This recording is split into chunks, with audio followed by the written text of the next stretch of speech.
Let me just pull up my.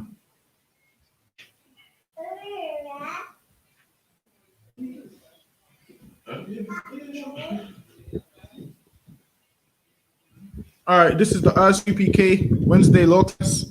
Also, remember, check out Commanding General YAHANNA's radio show, which is Monday 2 a.m. So check out that Monday 2 a.m. Also, check out the classes in America, which is Monday through Friday, which is midnight UK time. And we also have classes in the UK, Monday, Wednesday, Slovakia, almost forgot. Monday, 7 p.m. till 9, Tuesday, 7 p.m. till 9 in London. Then Wednesday and Thursday, 7 p.m. till 9 p.m. So feel free to come on down to those, man. B18, 5PW, 394 Lodge Road. We have classes here and whatnot. And we're still open during the coronavirus, man. We've been open the whole time. When the coronavirus come, March, was it March?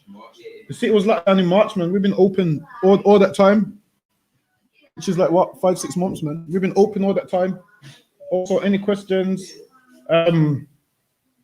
type them in. And today, man, we're gonna go into England's disrespect towards black people, man. Like people make out like, oh, England's such a good place and it's not like America, and black people are depressed here, man. We disrespected every single day. Boris Johnson disrespects us, and Boris Johnson is meant to be what? The leader of England, man, and he disrespects us every single time. Boris Johnson saying he wouldn't take the knee. Boris Johnson saying I don't believe in justice. And the thing is, with Boris Johnson, we see that racism, man. That racism in Boris Johnson, everybody can see it. And we still voted to put Boris Johnson in office. Hold on, did they even vote, or was he just next in line when the next one stood down? I was thinking that. David Cameron stood down as well, right? Yeah, he ruined the country with Brexit, man. David Cameron ruined the country with Brexit, and they stood down. And then Theresa May came up, and then she ruined the country. I can't remember how she ruined it, but she ruined it with something else. And then she stood down, and then Boris Johnson stood up, and then now Boris Johnson's just ruining it more and more and more.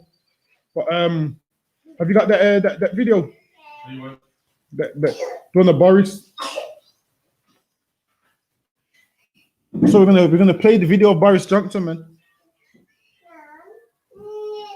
Like you can tell Boris Johnson when he's off camera, he's calling black people niggas and all sorts, man. Ain't hard to tell. I guarantee a video is gonna come out one day with Boris Johnson off camera, calling black people niggers and monkeys. He already said we're picking in his a watermelon smile. And what did he say when they asked him? That was ages ago. That's all they said. That was ages ago. And this is the same thing what our president and the kill us and say that was ages ago. The throw us in jail and say, oh, that was ages ago. The ill treat us and say that was ages ago. Listen, man, we're still suffering from all them things. Now, there probably was some black kid out there that loved Boris Johnson, man, and had to hear that they're picking in him, man. And this is why, man, we should never love our oppressors, because they don't love us. And even if they did love us, which they don't, we still shouldn't love them, man. Like we ain't got enough love to love the whole world, man. We've only got enough love to love our own people. Like if we put all that love into our own people, the ghetto would be a better place. There wouldn't have been, if we loved each other like we do white people, there wouldn't have been a shooting on Wheeler Street this morning, man. Was it on Wheeler Street? Yeah, it was Wheeler Street. There wouldn't have been a shooting on Wheeler Street this morning, man. Say that again. No, it's cold enough. Yeah. This is what I'm saying, man. Croft is so used to these shootings, he doesn't know if it's cold enough or not, man. So used to these things, man. Where we ain't supposed to live like that, but it's a shame. That's how we're living. Did that video? Yeah, go ahead.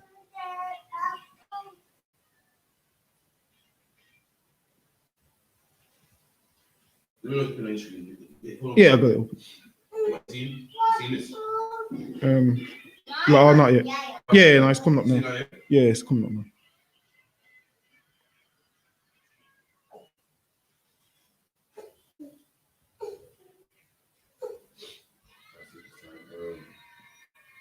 So yeah, Boris Johnson, he's done numerous interviews, and on his interviews, what Boris Johnson has done on most of them is disrespected black people tons and tons of times, man.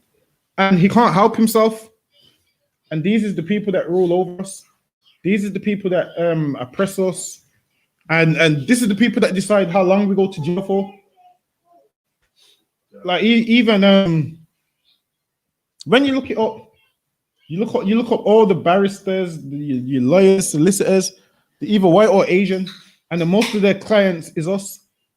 So meanwhile, they work a so-called honest job to get money off us, and what we do is work an illegal job, and we have to put money aside to pay our lawyer fees, man. Because if you ain't got a good lawyer, you chances are you're going to jail. Like you see this duty-free solicitor, a duty-free solicitor, man. Like who even knows if they're working with the police or not, man? Duty-free. And listen, man, these duty-free solicitors is no good. And this is why black people shouldn't commit crimes, man. You ain't even got the money. Like you can't even afford to commit crime because you ain't got the money for a good solicitor. And then you end up with a duty-free solicitor that doesn't care. Yeah, no, sir. So now, we got you. Pass me one of those apocryphals. Yeah, all right, no, sir. Give me a second Ezra chapter 6 and verse 57. And also, if you got any questions, just type them in and we'll get to them, man. Second 6:7. Yeah, go ahead. So now we're in the book of Second Ezra, chapter 6 and verse 57. Second Ezra 6 and 57. And now, O Lord, behold, these heathen which have ever been reputed as nothing. So Boris Johnson's been reputed as nothing, man.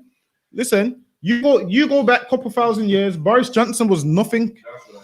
Who would have listened? If you go back to the time of Moses and Joshua, and they seen Boris Johnson, they would have seen him as nothing.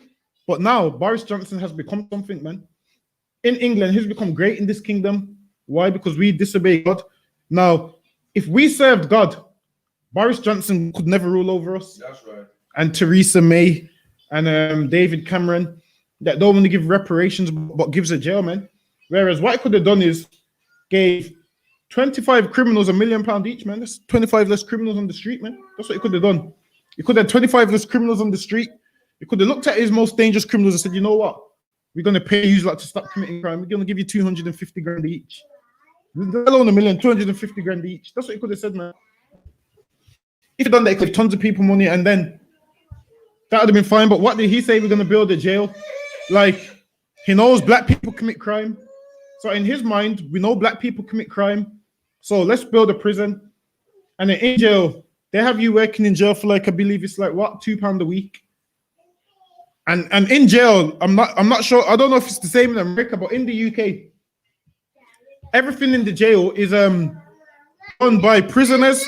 So the prisoners will do the cleaning, the prisoners will do the cooking.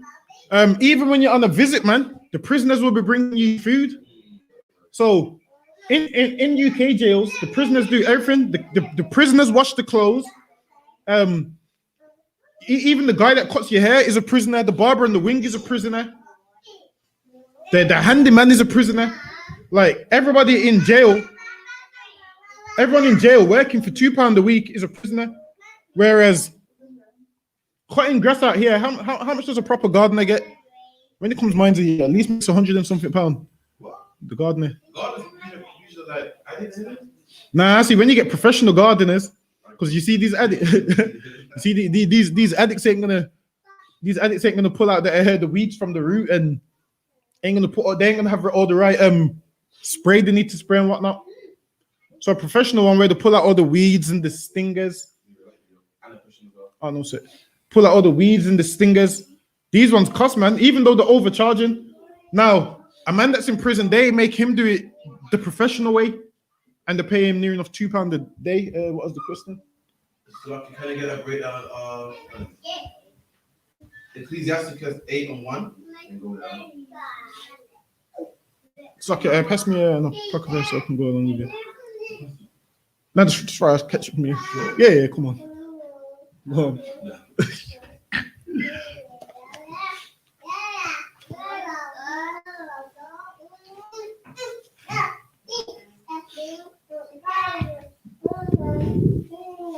Go ahead. Ecclesiastes 8:1. Strive not with a mighty man, lest thou fall into his hands. Oh yeah, strive not with a mighty man lest thou fall into his hands. Because what's a mighty man?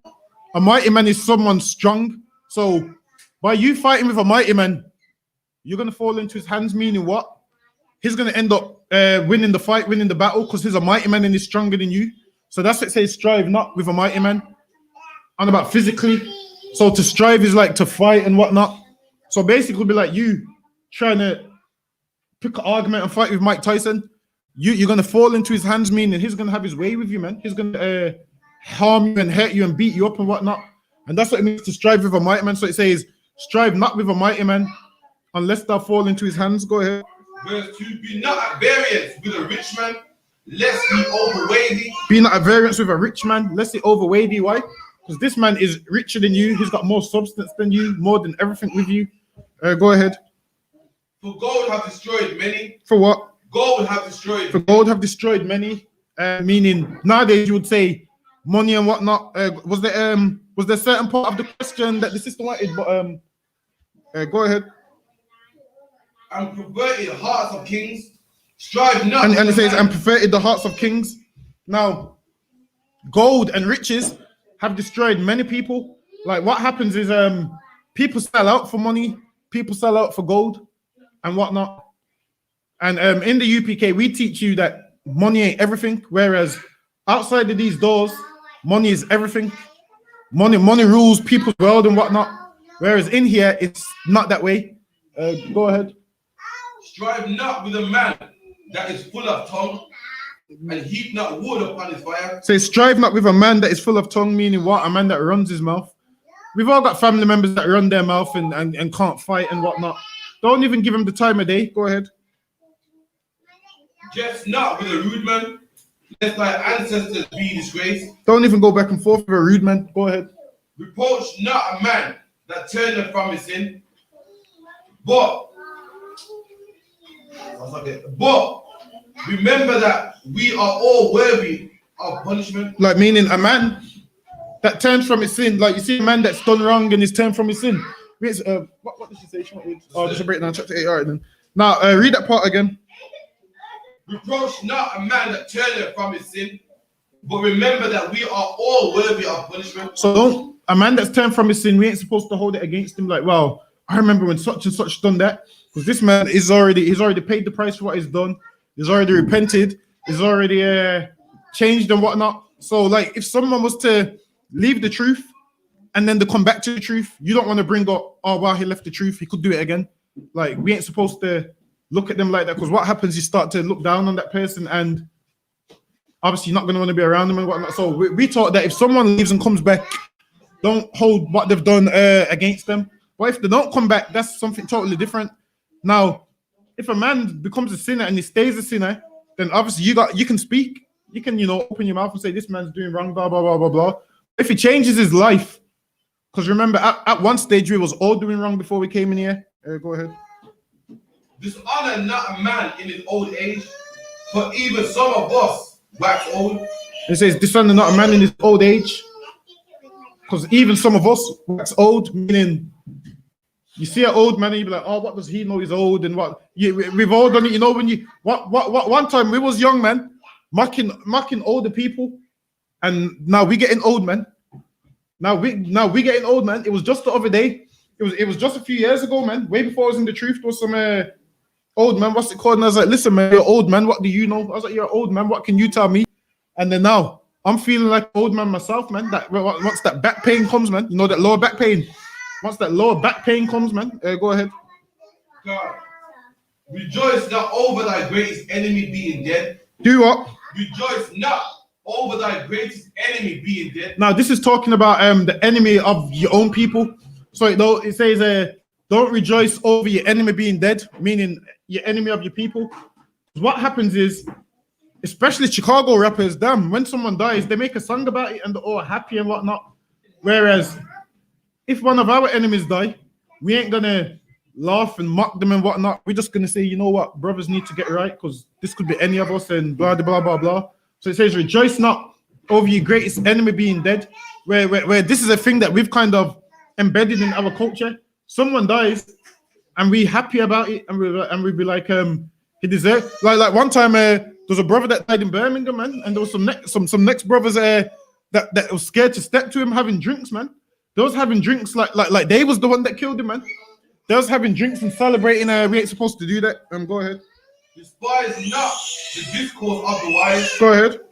But acquaint thyself with their proverbs. Now, a wise man, listen to their proverbs, listen to their stories, listen to what they say, and listen to what they do. Go ahead. For of them thou shalt learn instruction. And of wise people, you learn instructions. So now, before you do something and mess up, you can sit down with someone with wisdom, and they can tell you, you know what, when I was younger, I done this, I shouldn't have done it. And that's what we're doing here. You learn from other people's mistakes, so you don't have to make them. Like brothers who date whores and have babies with them, they can pass on this tale to a younger brother saying, you know what, you see these women in the club. I met my baby mom in the club, man. You don't want to do that. And then this brother can skip child support, man. He don't have to go through what the previous generation went through. Meaning you can learn from their mistakes. That meeting a woman in the club, I mean, what did you expect to get, man? I mean, if you met a woman in the club, like what percentage do you have of meeting a woman that's not going to cheat on you? And you've met her in the club, so then you can't then fall in love 2 weeks later and say to her, you can't go to the club no more. You can't say to her, oh, you can't be in the club no more. You met her in the club, man. So obviously now if you meet a woman in the library, you got a better chance of meeting a woman that's decent. But in the club, in them little shorts, the same way you got her number, about 1 million other black men got her number that night. But meeting a woman in the library, you probably going to be the only black man in the library, man. You might be the only. I mean, if you want to find a good woman, man, go to the library, just pretend you're reading a book. Go there, pretend you're reading a book, and she might see some potential in you, see you're somewhat of a good man. But meeting a woman in the club, you ain't gonna meet nothing good, man. Read on. And how to serve great men with ease. And how to serve great men with ease, man. And when you come to I.S.U.P.K, you learn how to serve great men. Like where we've come from being raised by our moms, where nobody can't tell us what to do, and we don't want to serve great men because we say, I'm my own man. Nobody can't tell me what to do. And this is why fake Israelites say stuff like, oh, no man ain't telling me what to do, is because they don't know how to serve great men. And they don't learn from great men. So this is why they make rookie mistakes and then they come on Facebook crying, apologizing. There's some man that used to do something and come on Facebook crying, apologizing, saying, forgive me, Israel. Used to come on Facebook crying, saying, forgive me, Israel. Whereas if he came into I.S.U.P.K, he would learn great men's mistakes and he wouldn't have to make them mistakes instead of coming on there crying with his Bible saying, forgive me, Israel. Some lunatic with dreadlocks, man, talking about forgive me, Israel. Read on. Mix not the discourse of the elders. Go ahead. For they also learn of their fathers. And these great men also learned of their fathers, meaning these great men didn't just fall from the sky. These great men learned from other great men. So what you're learning from these great men is lifelong lessons, man. It's not just their lessons, it's lessons they got before them and lessons they got before them. And they've proved to work, man. Like what? Lessons we learned from Commanding General YAHANNA and General Muhammad, those lessons is proved to work, man. Why? Because these brothers is what? Still alive and not on drugs.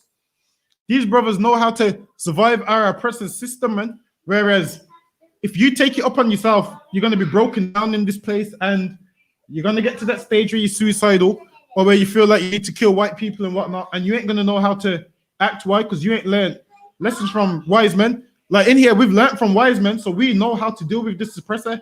Whereas people who ain't learned from wise men, their first thing is, oh, when are we going to get weapons and go blah, blah, blah, blah, blah. Now, anyone saying that they ain't learned from wise men, go ahead. And of them, thou shalt learn understanding and to give answer as need required. And from these great men, you learn how to answer questions, you learn when to speak, and you learn when not to speak. Go ahead. Kindle not the cause of a sinner. Do what? Kindle not the coals of a sinner. Go ahead. Lest thou be burned with the flame of his fire. Kindle not the coals of a sinner, man. Lest thou be burnt with the flames of his fire, man. Meaning what? With a sinner, you don't want to be around them like that. You don't want to encourage them, man. Unless it comes back to harm you, man. Go ahead. Rise not up in anger at the presence of the injurious person. Go ahead. Lest he lie in wait to entrap thee in thy words. Listen, lie in wait to entrap thee in thy words. And that's where that saying comes from. Something about when you're angry. What's the saying go? Women use it a lot, man. When you're angry, you say certain. The truth comes out when you're angry or whatever. How's the saying go? Esau uses it all the time, man. How's it go? You know what one I'm on about, innit? Yeah, I know what you're saying, but how's it go, man? When you're angry, something. Angry words is your true thoughts or whatever. So something along them lines. Angry words is your true thoughts. Everyone gets what I mean. I can't remember how it goes because I don't use that phrase, so I can't remember it. But that's kind of where that phrase comes from. This is saying the same thing. Listen, entrap thee in thy words, meaning don't get angry, just listen, and most of all, don't get emotional. So most of all, don't get emotional, man. Like, listen, man, there's tons of people that say things about us. At camp, man, there's people that come up and tell us to get a job, man. And we, listen, man, we've been at work. Well, what do you think we've been doing for the whole week, man? Telling us to go get a job. And read on. Lend not unto him that is mightier than yourself. Go ahead. For if thou lendest him, count it but lost. Listen, man. Now, there's certain men in the hood, man, that would say, borrow me your bike. Like Debo, for example, man. Lend to a man that's mightier than you, man. If you lend to a man that's mightier than you, count it a loss because he ain't going to give you back. A man that's stronger than you, a man that's in the world, if he says to you, like borrow is the new word. Borrow is the new word for you're not getting it back, man. Borrow is the new word for you're not getting it back. Now, especially if you're on the street and a man borrows you watch, you ain't getting that watch back, man. Because he's mightier than you. Whereas if you lend to a man that you're mightier than, you can always get it back. Why? Because you can pull up at his house, man. Now, there's certain men in the hood, you can't pull up at their house for your things back. You have to, act like you don't want it back. People say, oh, you're going to get your chain back. You have to pretend, oh, that chain's only cheaper. I got another one. You have to pretend you don't want it back to save you the embarrassment because you've given to a man mightier than you. And this is why sometimes, and it's sad that we live like this, that you will like something, you will like jewelry, but you can't wear your jewelry freely. Why? Because there's a man that's mightier than you that's going to take it from you. Whereas in the I.S.U.P.K, man, you can wear your jewelry. You know why? Because nobody ain't going to take it off you. Nobody ain't going to steal it off you and be like, this is mine now. Whereas in the world, a man will take it off you, man, because he's mightier than you and you've got no say and he knows he's mightier than you. And this is why, growing up, when you was younger, if someone took your bike, the only way you could get your bike back was by knowing they've left it outside the shop and then you run, get it, and you go and never let them see you on that bike again, man. Imagine you've got this bike and you have to spray paint it and make it. It's a different one. Because this man's mightier than you and he's made something which is yours. Go ahead. Verse 13. Be not surety above thy power. Go ahead. For if thou be and be not surety above thy power. Surety is like what's that thing they call it? Like when like people do it when they put deposits on houses. This person is the surety. Like if this person don't pay it, yeah, that's the one, the guarantor. That's what it is. So if something goes wrong, you be like, don't worry, I'll sort it out and blah blah blah. So it says, be not surety. Go ahead. For if thou be surety, take care to pay. Now, if you be surety and something goes wrong, you have to pay it, man. So it says, be not surety, and you don't want to be surety for someone that's not an honorable man, because what will happen is being surety is like what women do for men in the. Like a man in the world will want a new Mercedes. He don't like the woman, but he will say, take out the Mercedes in your name and don't worry, I'll pay you the payments. And then what happens? After 2 months, this man's gone with the Mercedes and ain't making the payments no more. And this woman's left with the debt. And it says, be not surety, man. And that's why that woman was so mad at that man. What's his name? Fraud Bay. His name Fraud Bay. You remember that one, Fraud Bay? That you remember him? Fraud Bay. He was like one of them ones. So fraud bay was a man like basically is encouraged to say no to anyone. Basically this verse here is not saying no to anyone that's borrowing things, because you can borrow to people. So you can borrow to people, but you don't want to borrow to the neighborhood bully or someone who you know ain't gonna pay you back. Like if you know someone's got a reputation for not paying back, then don't borrow to them. But surety is something different. Surety is you taking out something in your name, knowing that this person ain't gonna pay it back, and then the problem falls on you. So in the UK, there was a man called Fraud Bay. Women thought it was good looking. So he had game, and he would say to them, "Oh yeah, take out this car for me, and I'll pay you back. I'll pay you back. You just take it out in your name because I got bad credit." So women being women, take it out in their name, and then this man just goes with the car and don't pay it back. And the company ain't gonna be like, "Oh, don't worry, we'll write off the debt. You're the surety, so you have to pay it." So that's what saying don't be surety. Go ahead. Go not to law the judge, for they will judge for him according to his honor. Go ahead. Travel not by the way with a bold fellow, lest he become grievous unto thee. With a bold fellow, man. Someone you can't get like. While it is, you don't want to go places with someone you can't get along with, because you know over time he's gonna become grievous. You're gonna be like, I can't stand this guy.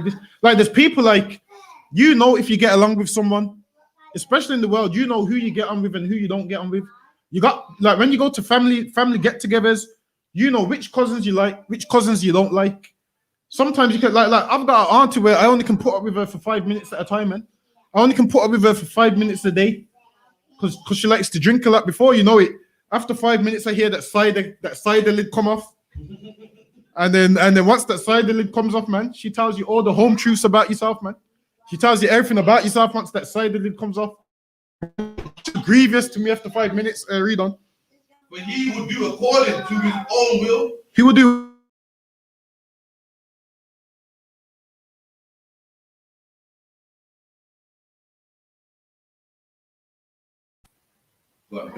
And they'll do according to their own will, meaning you can't tell them nothing, man. And the thing is, you're on a far journey with this person, so you can't leave them now because you're with them. You're on a far journey with them, and they're gonna do their own will.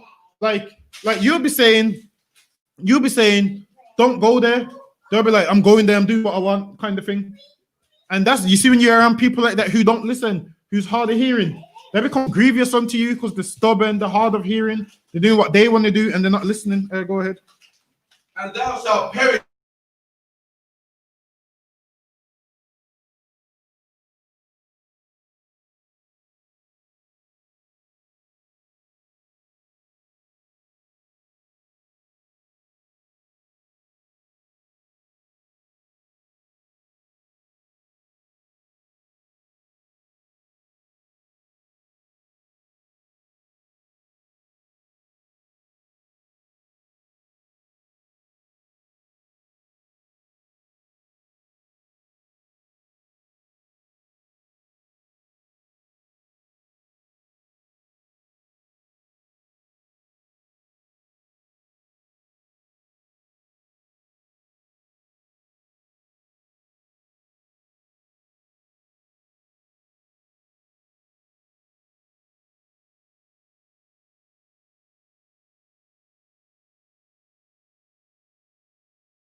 And Salaka, the stream froze. I believe we're back up. Go ahead. Yeah. So you don't want to be around certain people because certain people get you into problems. Like being around certain people can be the difference if you live or you don't live. Imagine you just want to go out and have a drink.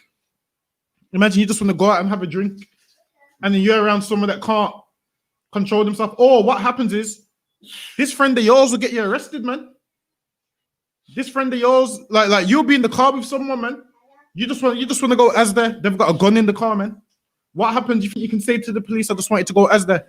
Nah, man. The police ain't gonna hear that. You're going to be going to prison, man. Hey, SHALAM, YAHANNA. So you're going to be going to prison, man.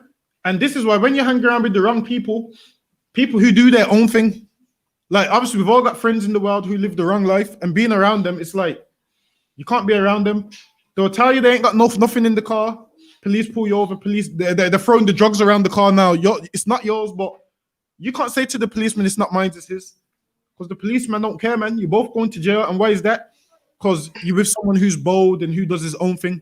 Go ahead. Travel not in the way of the bold fellow, lest for he will do according to his own will, and thou shalt perish with him. Do his folly. Now, if he's in a gang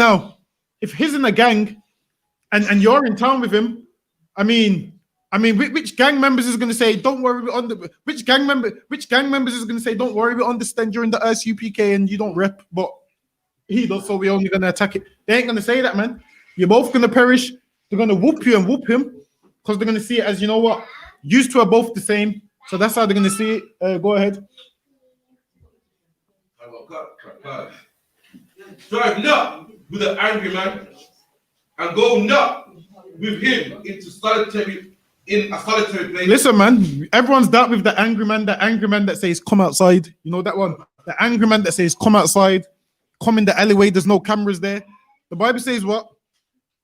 And go not into a solitary place. Not into a solitary place, man. Meaning this angry man will say to you, "Come outside, man."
Yeah, the internet AU vodka, I think it comes great. We're back on.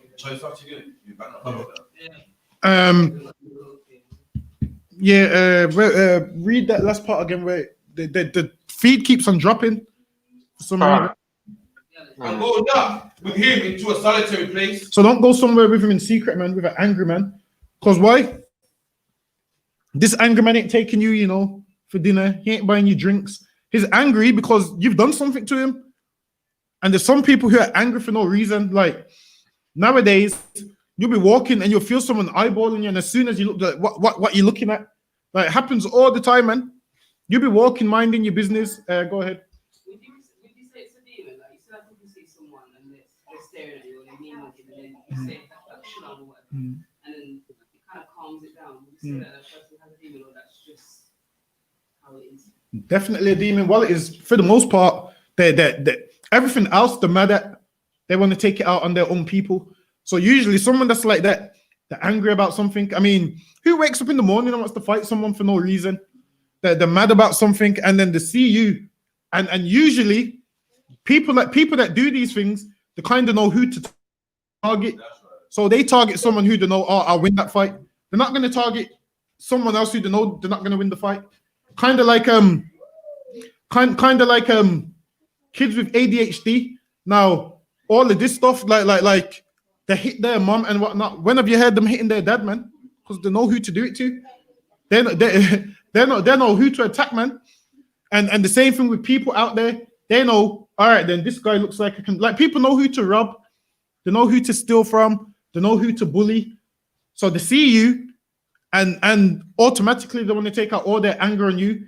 Imagine you're in the food shop to get food. I'm in the food shop to get food. How does it turn into me and you having an argument over you looking at me and me looking at you? And this is why sometimes, and then another thing, sometimes you keep your head straight, and then to them that means you're afraid. That means you're afraid when you keep your head straight. So sometimes it gets to a stage like, so what do I do? Like, do I keep my head straight and this guy's gonna text at me and think I'm a victim, or do I look at him and say what? And then we're gonna be having a fist fight in the food shop. And this is why black people need to deal better with everyone. Like, and that's why when with Shalom, it kind of eases it because they ain't heard that before. They ain't heard that word before, so that's something new to them. Whereas my ways is not to say Shalom. My way used to be to say, yo, you come outside, I'll take him to a solitary place to lock you. Go ahead. Shalom actually means peace. Right. Like you say, And when they hear Shalom, it don't make you look soft. Now, if you come with a Christian approach and try and shake their hand, straight away they're gonna slap you and rub you and everything. But if you just say Shalom, you're good. They've never heard that before, so that's all they've needed to hear for the day is Shalom. And then they're gonna, what does Shalom mean? And you say, oh, I'm a Hebrew Israelite. Shalom means peace. We're brothers. And it doesn't sound soft. It don't sound soft and gay. Whereas the Christian way sounds soft and gay, and they are gonna rub you. I mean, if someone come up to me with a Christian salute, I mean, I would rub them also, man. It's the softest thing ever, man. If a Christian comes up to me and say, well, what's a Christian salute? Yeah, if you say, imagine a brother's giving you some evil stare, and you look at him and say, I rebuke you in the name of Jesus. Listen, man. He's going to take you to that solitary place, man. He's going to take you to that solitary place, man. And he's going to rebuke you with his fist, man. And you're gonna learn that day. Read on. For blood is as nothing in his sight. For blood is what? As nothing in his sight. There's some men that just want to kill people, just pull out their knife, and like to some men understand killing's wrong, fighting your brother's wrong. But to this angry man, blood is nothing in his sight. Meaning he don't care whether you live or die. He don't care whether he stabs you to death or whether he don't stab you. It's nothing in his sight. Go ahead. And where there is no help, he will overdose it. Where there is what? No help, he will overdose And in this solitary place, there's going to be no help, man. And this is why you see tons of videos where someone's been lured to an alleyway or led to a house and they're getting attacked and there's no help. That's how you come to this solitary place, because they know if it's out in the open, chances are people are going to see it and are going to break it up. People are going to see it and are going to help you. So he takes you to this solitary place where no one is. So where it's just you and him, or you versus him and his crew, and they can bash your head in for however long they want to. Go ahead. Consult not with a fool, for he could not keep counsel. Meaning, consult not with a fool. Because if you're speaking to someone that's an idiot, you ain't going to get nowhere. You're just going to waste your breath. And this is why at camp, we don't deal with everybody. This is why we don't battle everybody. Because dealing with a fool is a waste of your time, man. And he ain't listening to no counsel. Like there's some people, you can tell them a million times, don't do this, and they still do it. Now, you can give someone counsel. Imagine you've took 2 hours out of your day to give someone counsel on what they shouldn't do, and then they just go and do everything that you said not to do. When things go wrong and they phone you again, there's no point you picking up the phone, man, because you're wasting your time, and they're a fool that can't consult to counsel. Right. So you can save yourself the time. Go ahead. Do no secret thing before a stranger, for thou knowest not what he will bring forth. Go ahead. Open up thy heart to every man. Meaning what? Don't open up to every man. You ain't supposed to open up to everybody, man. Imagine you open up to everybody now. Everybody knows your business. Everybody's not supposed to know your business, man. You fall out with your man. Everybody on Facebook is not supposed to know your business. You putting your business on Facebook is you opening up to every man. And while you opening up to every stranger, man. Imagine, I know tons of people's business just by reading posts on Facebook, man. Just by reading posts on Facebook, I know everybody's business. I'm a stranger to you, man. I'm not supposed to know that you've got problems in your relationship. I'm not supposed to know that you're going through this and that. The Bible says, out of 1,000 have but one counselor, man. Meaning, you ain't meant to go to everybody. Not everybody's supposed to know your business, especially a stranger. Go ahead. Lest he requite thee with a shrewd turn. Go ahead. Go ahead. Yeah. All right, then that's the whole chapter. Back to the Boris Johnson again. Yeah, give me that Boris Johnson tape.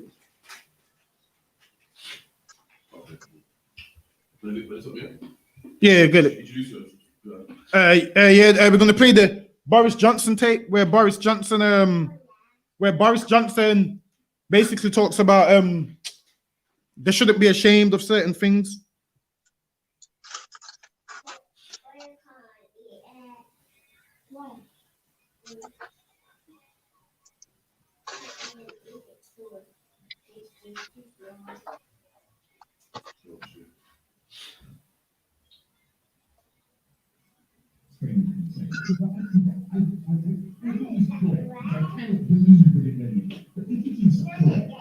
The BBC is saying that they will not sing the words of Land of Hope and Glory in Rule Britannia as they traditionally do at the end of last night of the conference. I think it's time we stop our cringing embarrassment about our history, about our traditions, and about our culture, and we stop this general fight of self-recrimination and wetness. I wanted to get that off my chest. Play it again. That was it. I cannot believe that it is. But if it is correct that the BBC is, and they're trying to restrain me from saying this, but it is correct, which I cannot believe that it really is. But if it is correct that the BBC is saying that they will not sing the words of Land of Hope and Glory in Rule Britannia as they traditionally do at the end of last night of the proms, I think it's time we stopped our cringing embarrassment about our history, about our traditions, and about our culture, and we stop this general fight of self-recrimination and wetness. I wanted to get that off my chest. Now, there's a song. Take that song. It's called Rule Britannia. This is what I was talking. This is what I was talking about. Boris Johnson was talking about this song. So it's called Rule Britannia. Put the lyrics, and this is the song that Boris Johnson was basically saying he wants them to sing. It's one of the anthems. See if you can get the lyrics. Yeah, you probably can just play it off the YouTube. It's about. Yeah, so people can see the lyrics as well. So this is a song.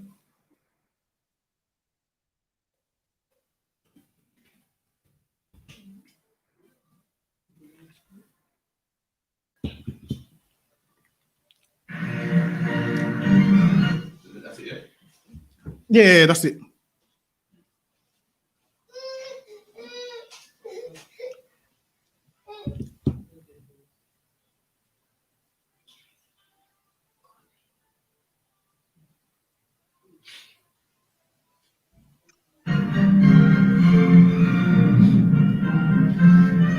Don't see it's a fire though.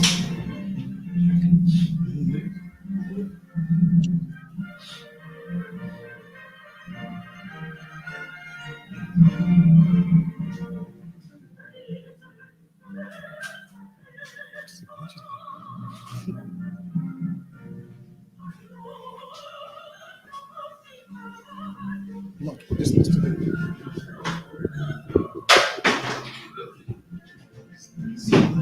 Okay, next to those.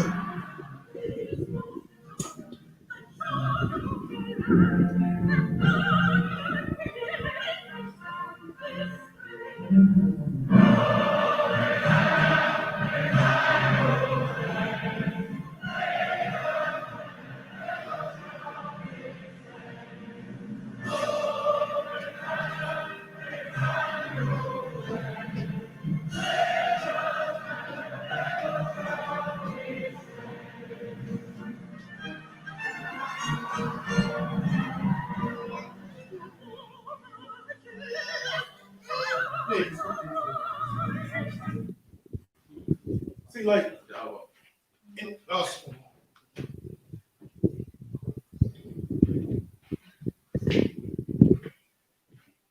And that's the song.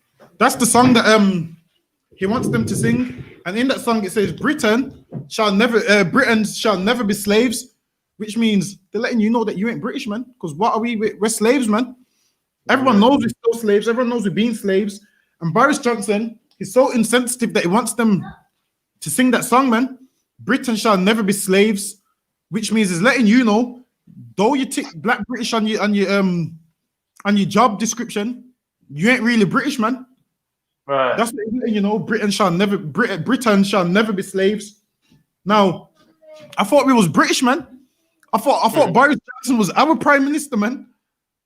I thought we was past all of this stuff. I thought we was past slavery, man. The thing is this, man. He said they're never going to be slaves, but the time's coming when they are going to be slaves, man. That's right. Britain's is going to be slaves. That's Go ahead. right.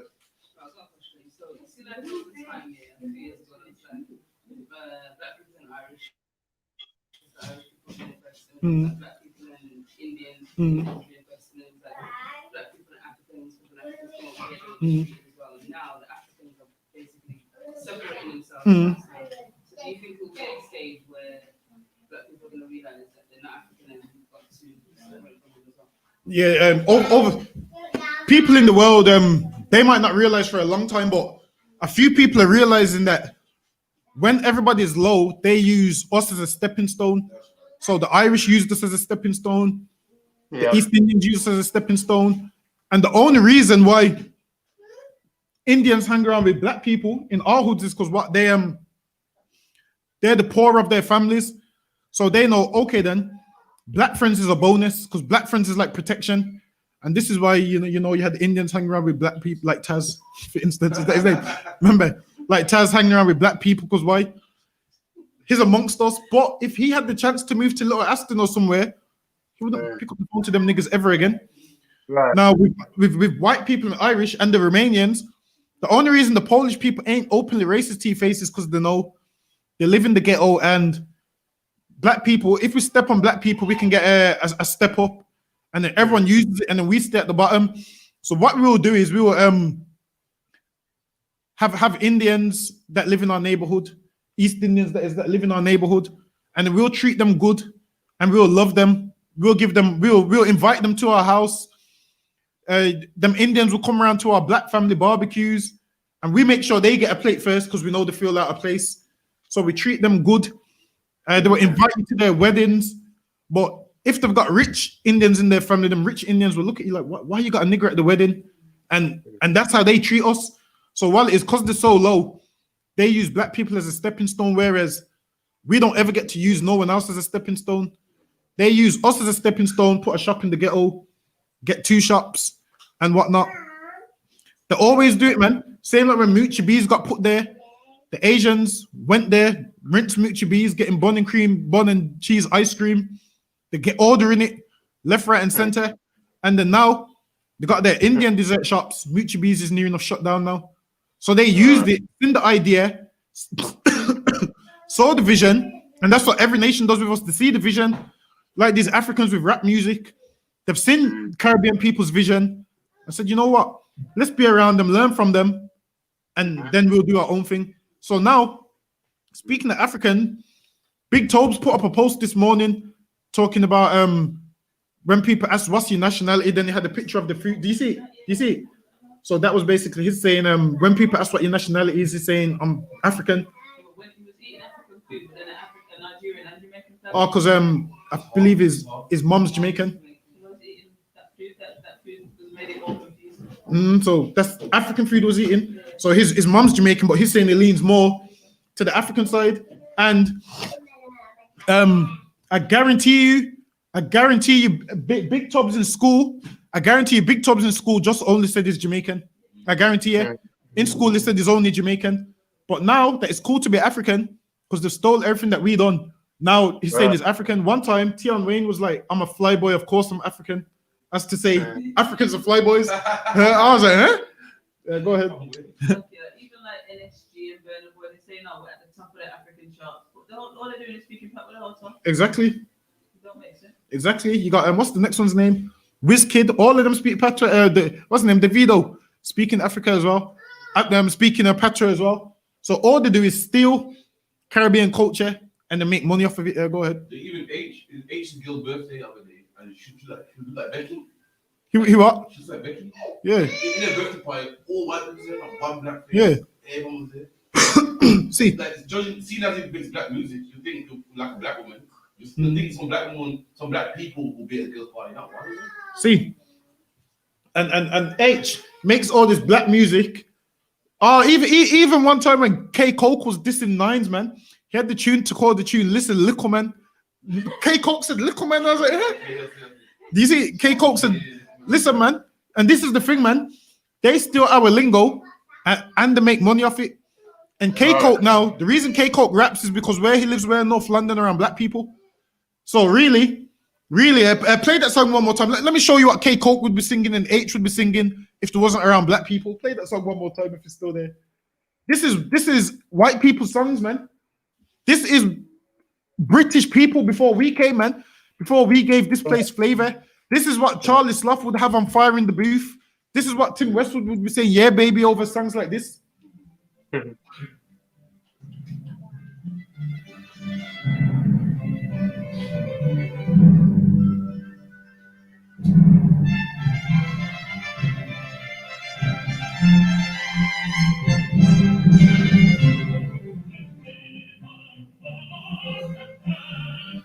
This is white people songs, man.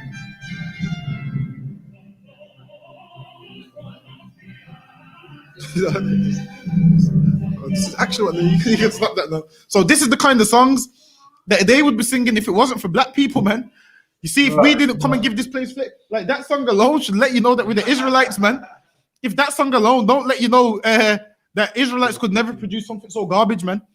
We've gave this place flavor. So you see, even down to things like how Adele sings and how Ed Sheeran sings. Ed Sheeran has stole like a black man's style, man. Like Ed Sheeran, the beats he's got, it's black beats, man. Who else is a big artist? Who else is a big artist? Like there's some real African. We need. Do you know any names to? Do you know the names to any real African songs so we can just play one before this started? This Afro beats. I wouldn't know, but one time just look it up and look up. You know one. Oh, I thought you knew I was going to say we need to play that. I thought you knew we need to. So, music before we came here and gave it flavor would have been what these lot singing. This is a real British song, man. And this is what Charlie Slough would be DJing, and this is what Tim Westwood would be DJing. Tazapon, can you get me Deuteronomy chapter 32 and verse 7? Canada and Canada. So I can say that. Oh, you're hoping.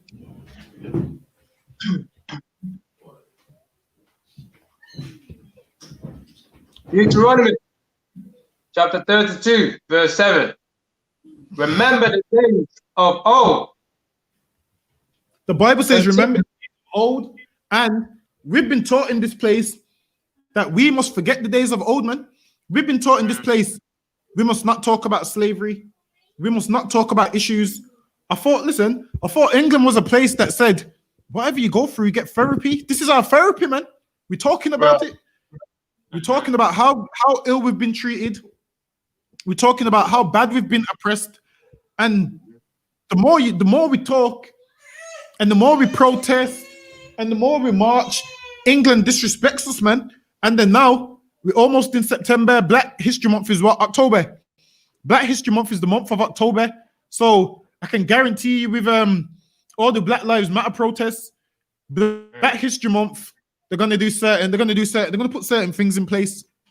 I guarantee you they're gonna put certain things in place just to appease you and make you think, okay, Britain's not that bad. Britain ain't that bad. When really Britain is that bad, man. Britain hates black people, man. And when they make their songs, you're not included in them songs. Like when they say British people are free, they're gonna never be slaves. That's not talking about us. They always want us to be their slaves. But the good thing is God's got a better plan for us, man. And God's plan God.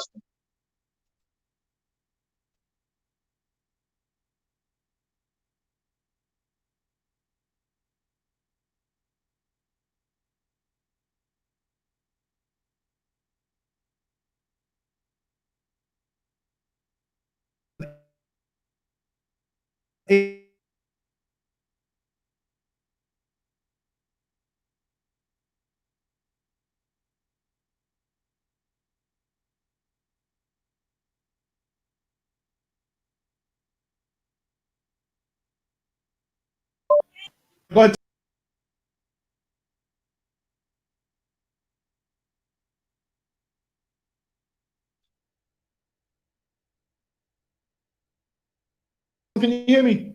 Are we back? Yeah. See, and this is the thing, man. The Bible says, remember the days of old. And Boris Johnson don't want us to remember the days of old. And this is why the feed keeps freezing, man. Probably Boris Johnson saying all these niggas is talking about the slaves. Like the thing is this. What we went through was traumatic. And we're not allowed to talk about it. Like, every time we talk about it, it's like, oh, you're boring now. Sing a new song.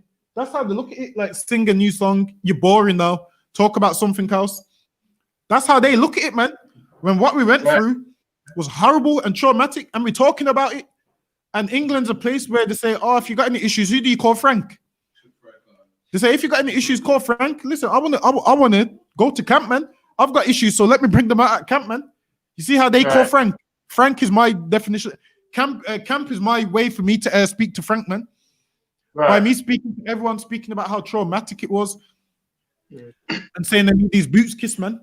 I need these boot kiss. It will start my day off right. It will start my week off right. But they don't want us to talk about it. The thing is, if you don't want us to talk about slavery, you shouldn't have put us through it. Like, if you don't want someone to talk about something, don't give them a reason to talk about it. The things that they put us through, we have to talk about it, man. And Boris Johnson's so proud, and drop that. Give me Proverbs chapter 16 and verse 2. Boris Johnson's so proud, man. Like the way Boris Johnson parades around is like black people need to shut up now. That's what it's like.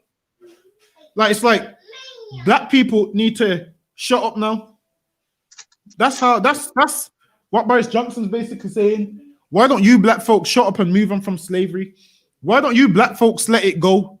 Why don't you like sing a new song? Go ahead. Yeah, it's like now more black people are speaking up. They're getting on the news. They're getting on like the morning shows, and white people are being forced to listen to it. It's basically saying, forget all that. Don't feel bad. Like, Right.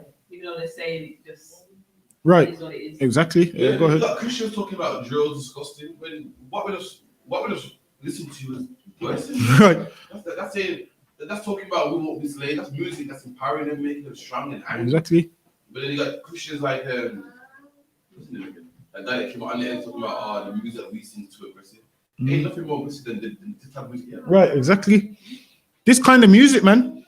Imagine a black man that thought it was British, man. Hears that. That makes you exempt. And the thing is, They didn't just say, they said Britons will never be slaves, as to say that you're not British, man. That's what they're basically saying in that song. That song's disgusting, man. Go ahead, Tazapon. Shalom Khan. Proverbs chapter 16, verse 2. All the ways of a man are clean in his own eyes. But the Oh, now Lord, in the white man's eyes, in the white man's eyes, slavery is clean, man.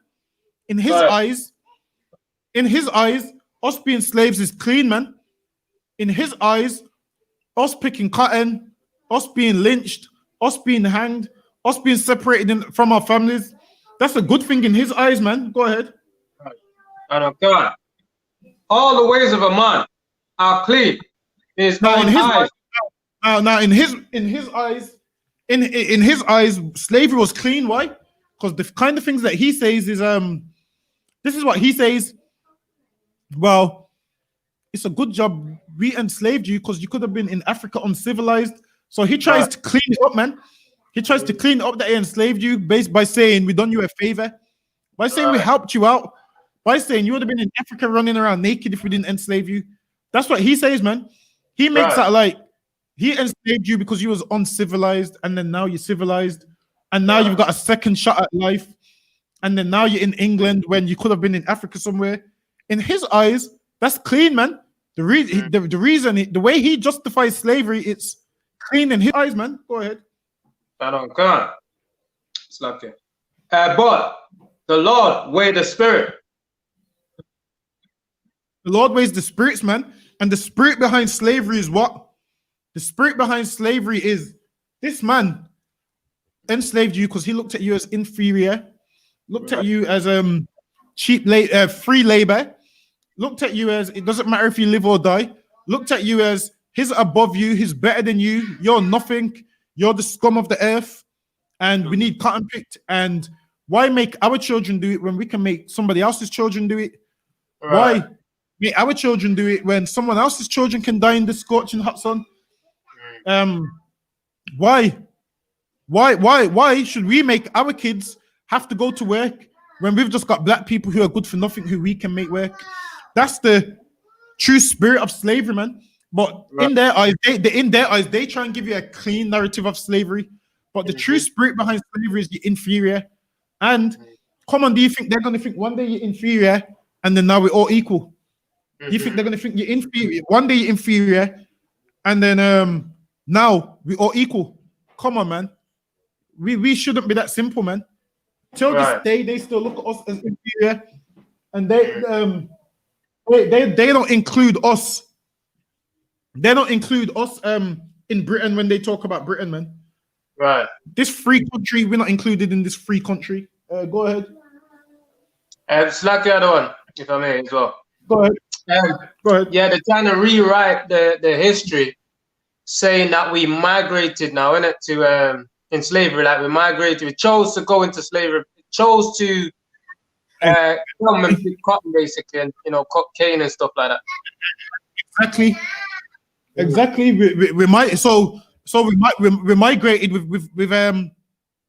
while being shackled. So we asked to be shackled. Right. And we asked to be we jumped off the ship. If this was a migration, surely we wouldn't jump off the ship. Right. Like people that migrate don't kill themselves halfway through for this so-called migration. And this is why all these books that you got, man, keep these books, because with Esau, he'll rewrite history like he's always done in the past. Once upon a time, everyone knew the Jews was black, and then over time it turned into the Jews are now white, and now they want to teach what that it wasn't slavery, we migrated. And this is why the I.S.U.P.K is such a beautiful thing, because we out teaching slavery every week, man. Now without the I.S.U.P.K, our kids will believe that we migrated, man. Our kids will start saying, "Oh, well, we wasn't enslaved, we migrated. We migrated for a better life. We migrated for a better life." When that's a damn lie, man. Right. We was where we was. They came, man, and them Africans rounded us up. Them Africans surrounded us and sold us, man. Sold us for muskets and handkerchiefs, and that's in the history books, man. Sold us for handkerchiefs and rum, and all of these things.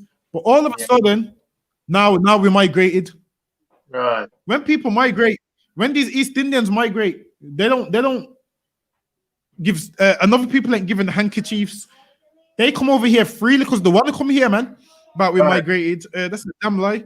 And this is why you must teach your kids history. And this is why everyone should get into I.S.U.P.K, because we teaching that old history that Boris Johnson doesn't want to hear about.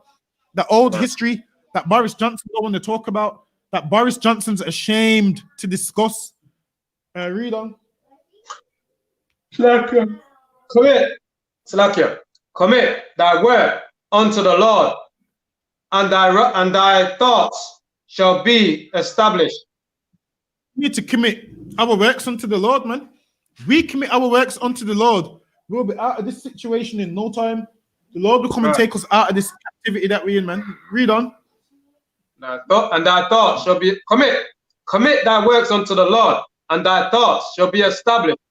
The Lord has made all things for himself. The Lord's created all things for himself, man. The Lord created this oppressor for himself, man. Read on. Right. And God, yea, even the wicked for the day of evil. This is what this devil's been created for, man. For the day of evil. The day is coming when we don't have to be nobody's slaves no more. The day is coming when one of us is going to chase 1,000, man. But for time's sake, give me Isaiah chapter 2 and verse 11.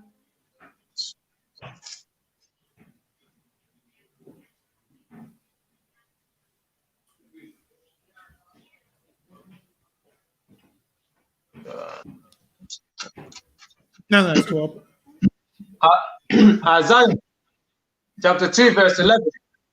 The lofty look of a man shall be humble.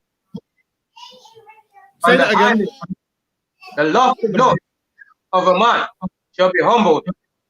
Says the haughty look of a man shall be humbled, man. And lofty, the word lofty means a high up person. Right. And haughty is an arrogant person. And Boris Johnson is lofty and haughty, man. Right. And Boris Johnson needs to be brought down for being so lofty and haughty. Boris Johnson's full of pride, man. Read on. Okay. The lofty look of a man shall be humbled, and the highness of men shall be bowed down. And listen, these men that are high up, the time's coming where they're going to have to bow down, man. The time's coming where they're going to be bowed down, meaning brought down low. At this moment, they're lofty and haughty. They say whatever they want on camera. They speak bad about black people. But the time's coming when they're going to have to bow down, and only the Lord's going to be exalted, man. And that day is coming soon. Read on. God. And the Lord alone shall be exalted in that day. Now, Boris Johnson thinks his God, puts himself in a godlike position. Don't worry, the day is coming when only God shall be exalted, man. Right. The day is coming. The day is coming when Boris Johnson ain't going to be able to run his mouth about black people. Go ahead. That's right. Read on, Slakia. Is it okay? For the day of the Lord, God, for the day of the Lord of hosts shall be upon everyone that is proud and lofty. Everyone that is proud and lofty. And our oppressor is very proud, man. There's no humbleness in Boris Johnson's speech. There's no humbleness in our oppressor's speech in the UK, man. There's no humbleness in it whatsoever. Like the way they talk is like a judgment ain't coming to them soon. It's like a punishment ain't coming to them soon. They talk like their position ain't gonna come to an end soon. That's how they talk. Go ahead. And upon everyone that is lifted up, and he shall be brought low. Is everyone that is lifted up, and he shall be brought low, man. That's right. Go ahead. Jump down to, for time's sake. Jump down to 17.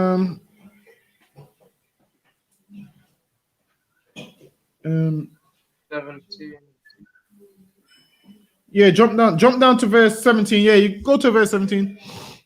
Oh God. God. And the loftiness of man shall be bowed down, and the highness of men shall be made low. Go ahead. God, and the Lord alone shall be exalted in that day. Listen, man, the Lord is only going to be exalted in that day, because now this place couldn't care less about God. Guess what? The Lord's going to be exalted in that day, man. Once the Lord decides to make the move, Boris Johnson, man, ain't going to be able to say a damn thing about black people. The day is coming when, even if you think bad about black people, your head's coming off your shoulders, man. Just for a thought, man. Just for you thinking bad about black people. I mean, we have to put up with so much. Everyone can say whatever they want about us, and no one gets a smack in the mouth for it, man. Look how much of our oppressors have spoke bad about us, and nothing happens, man. Right. Meanwhile, Wiley said one thing, and they shut down his whole channel. Boris Johnson should be shut down, man, and everybody else for all the stuff that they say about us. Go ahead. God, and the idols he shall utterly abolish, and they shall go into holes of the rocks. Now listen, man, the day is coming when the day is coming when they're gonna go into the holes of the rocks, man. Where they're gonna hide, man. The day is coming. Like, if you think I'm lying, man, right now the Queen's scared to go back to Buckingham Palace. The Queen right now, she's hiding in Windsor Castle because they're saying, oh, it's smaller and she's got less chance of contracting coronavirus. You can look it up right now, man. The Queen, she's not going back. She said she's not returning to Buckingham Palace. So now she's in Windsor Castle because it's smaller and she's scared of coronavirus, man. The day is coming when the press is going to hide in the rocks. They're hiding from coronavirus. She ain't coming out. The day is coming when the Lord's going to cause this earth to move and they're going to be hiding for real, man. Read on. And into caves of the earth for fear of the Lord and for the glory of his majesty, when he ariseth to shake terribly the earth. And now the time's coming when the earth's going to shake terribly. I mean, Boris Johnson's running his mouth, but 3 months ago, man, Boris Johnson was on the news, sniffling, crying, saying, oh, he's contracted coronavirus, man.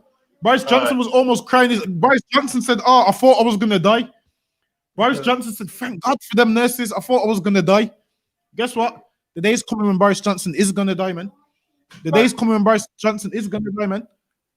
And listen, the Lord is going to deal with all these oppressors, Boris Johnson, David Cameron, and the Queen, and all of them that speak bad about black people.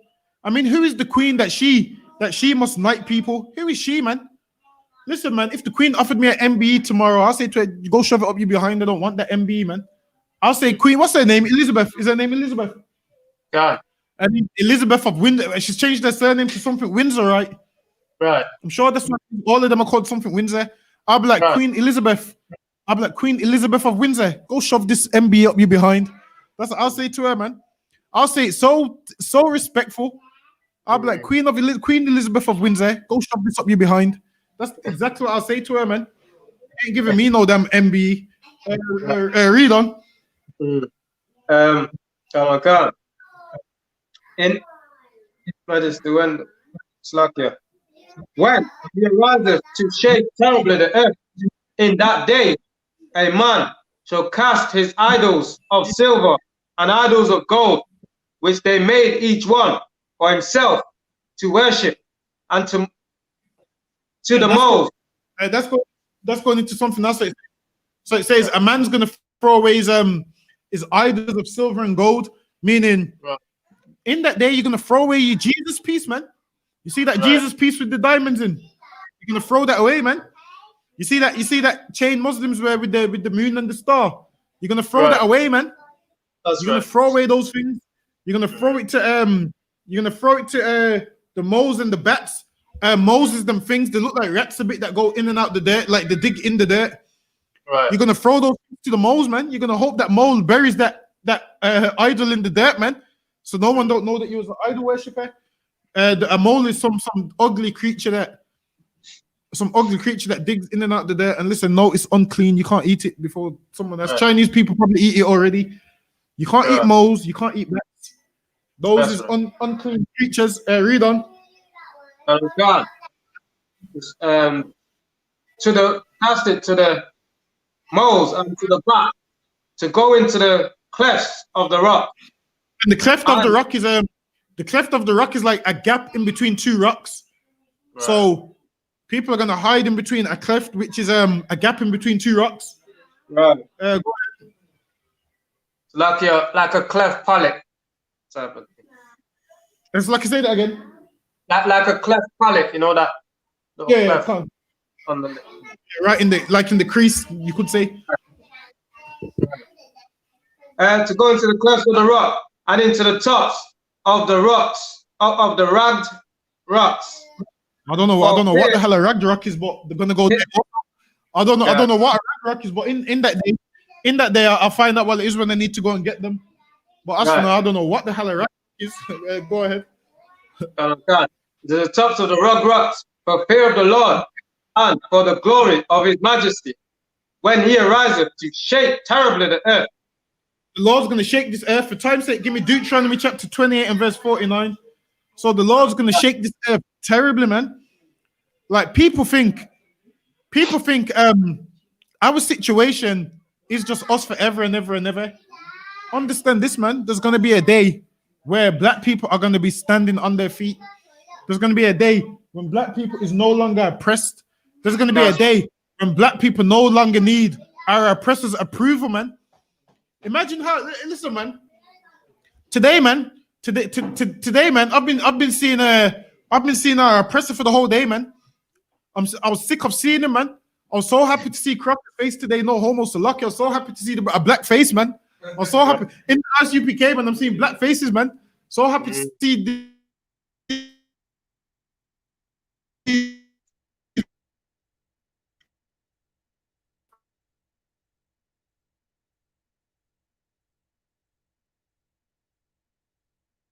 What the fucking.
Tazapon, can you hear me?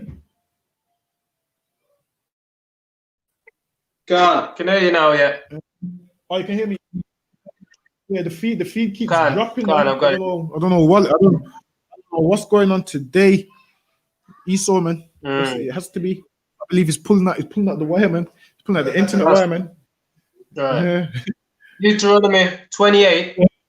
Yeah, Deuteronomy 28, 49. 49. God. The Lord shall bring a nation against thee from far, from the ends of the earth, as swift as an eagle flieth, And that's And the this- symbol. And the reason they call themselves the eagle is because an eagle's a predator bird. Now, when you look up eagles, there's different type of eagles, and they're all predators. So every other bird is terrified of eagles, man. Eagles swoop down on their prey, and that's what this oppressor does. So he sees how an eagle operates, and he be like, so what? We swoop on these nations. Let's call ourselves the eagle, kind of thing. Kind of like someone who refers to themselves like say for instance, Mike Tyson believed he was strong as iron, so he called himself Iron Mike Tyson. Like you give yourself titles and certain things, so that's why they call themselves the eagle, because they operate like how an eagle does, swoop down on their prey. And every other bird is terrified of these eagles, man, because these eagles just come and swoop them up. And what our oppressor does to us, man, he comes to a domestic and you end up with 7 shots in your back, man. He comes to he comes to lock off a party, man, and black people end up getting shot or tasered or hit with a kosh and so forth. Because this man is an eagle, he's a predator. Read on. As swift as an eagle flieth, a nation whose tongue thou shalt not understand. A nation whose tongue thou shalt not understand, man. We didn't understand this man's language, but he whipped us so much to now we speak English real good, man. He whipped us so much that we speak English real good, man. So whereas now, when you don't speak the Queen's English, people look down on you and be like, oh, this guy don't speak English properly. To now, when you go to interviews, you have to near enough speak like a white man, man. You have to dumb yourself. Well, to them, they would call it smartening yourself up. But now we have to use words that we wouldn't really use. You have to go to an interview. You have to shake this white man's hand and say good morning. And when you say something, you have to say, instead of you saying what you would usually say, now you have to say things like okie dokie. Now you have to say okie dokie. Like when does a black man ever say okie dokie? At interviews, you have to say okie dokie. Like, what does okie dokie even mean? Now we have to say this at interviews now. Okie dokie, just to get a job. You have to say okie dokie, or you have to, or when you say something, I'll contact you in a week. Instead of you saying, yeah, that's cool. Now you have to say smashing. Is that you say smashing? You have to say smashing. Things like that, man. When black people don't speak like that, man. But because you want the job, you have to speak like that now, man. And this man came with a language we don't understand. Go ahead. Oh my God. A nation of fierce countenance, which shall not. So now, a man that's fierce, first of all, understand this. A man that's fierce means you ain't going to get reparations from this man because he's fierce, man. How are you expecting to get reparations from a man that's fierce, from a man that's dangerous, from a man that hates you? How are you expecting to get reparations from him, man? This man ain't going to give you none of these things because this man's fierce and this man doesn't have a heart and doesn't have a conscience, man. This man's just here to harm you. Go ahead. God, nation of fierce countenance, which shall not regard the persons of the old, nor show favor to the young. Now, a man that don't regard the persons of the old, nor show favor to the young. I mean, why would you protest to this man? Why would you say no justice, no peace to this man? He ain't gonna give you reparations. Why? Because he's fierce, and all he knows how to do is be fierce and to harm you, man. He don't know about giving you reparations and paying you back and apologizing for slavery. All he knows how to do is say, you know what? We're going to build a prison in Jamaica, which costs 25 million pounds. That's all they know how to do. Oh, that's a fierce man. You're trying to expect a fierce man to hear you marching, no justice, no peace. The thing is this, how much marches do we have to do before we understand this? It doesn't work, man. How much marches do we have to do before we understand that this man is fierce? Now, once you understand that this man's fierce and you don't care, this man shoots tear gas into the crowd, man. You're marching with no weapons, no justice, no peace. And this man shoots tear gas into the crowd, man. Read on. God, which a nation of fierce countenance, which shall not regard the persons of the old, nor show favor to the young, and he shall eat the fruit. Now, he don't care about. Now he don't care. He don't care if you're old or if you're young, man. Right. He don't care whether you're old or if you're young. I mean, why would he care? He's fierce, man. Right. And he's not our nation, so it's not his job to care about us. How about we let them do what they're doing and we care about one another? This man That's is right. fierce, and asking a man who's fierce for reparations is counterproductive. All he's gonna do is shoot tear gas into the crowd, man. That's all he's gonna do. I mean, how much times we're gonna march? I mean, what do we march for? We march for injustice, and then they just do it again 2 years later, and then another 2 years later, and we still don't get this justice that we believe we deserve. Read on. God. And he shall eat the fruit of thy cattle and the fruit of thy land until thou be destroyed. And he shall eat the fruit of thy cattle and the fruit of thy land, meaning everything that we do. Yeah. You have cattle, why? Because cattle's meant to what? Bring you more money. This man takes everything. This man, everything. You have a record deal. This man eats off your record deal, and you the one that ends up bankrupt. This is why every rapper ends up bankrupt, but their white manager never ends up bankrupt. Why? Because he eats off them, man. He eats up all their work and all their labors. And this is why black people are poor and homeless. You know why we're poor and homeless? Because this man eats up all the fruit of our cattle and all the fruit of our land, man. Meaning the resources that we meant to have, which allows us to house our brothers and sisters, which allows us to buy a car. The reason why you can't afford a car is why? Because our oppressor, man, eats up everything that you work for. The reason why you can't afford a house is because this man eats up everything that you work for. The reason why we poor in the ghetto, man, and can't afford nothing is because of our oppressor, is because of this man that is fierce. This man ain't just responsible for slavery. This man is responsible for you being poor in the ghetto. He's the reason why you can't eat at night, man. He's the reason why you go to bed hungry, man. He's that reason, man. Because this man eats up all the fruit of your land and your cattle. Go ahead. Was there any more in that, or is that it? God, fruit of thy land, until thou be destroyed, which until also, what? until thou be destroyed. This man's ate up everything that we've got until we be destroyed. That we're so destroyed that now we have to beg him for stuff now, man. Now we have to beg him for a job and change our speech. And now in interviews, we're so destroyed that in order to get a job, you have to say things like lovely jubbly. Like, when do black men say lovely jubbly? Like, when do black men say things like that, man? In interviews, you have to speak like that. In emails, man, you have to have the dictionary open while you're writing your email and use a bigger word in place of what we would usually say. Whereas in the grievance letter, what I want to say is, you're taking the piss and I've had enough of it. But now I have to change the way I write it. Now I have to write things like now I have to write things that black people wouldn't usually say. Now I have to write things to whom it may concern. When I want to put your name in the email saying, listen, I've got a problem with you. I want to write in the email, I got a problem with you, but now I have to write to whom it may concern. Now we have to write certain things and speak a certain way. And it says, until you have destroyed thee. And now we're destroyed. We have to beg him for a job. We have to beg him for a day off work. Imagine we have to beg him for a day off work, man. Imagine we got the Day of Atonement coming up soon after the Feast of Trumpets. And now we're going to have to beg this oppressor for a day off, man.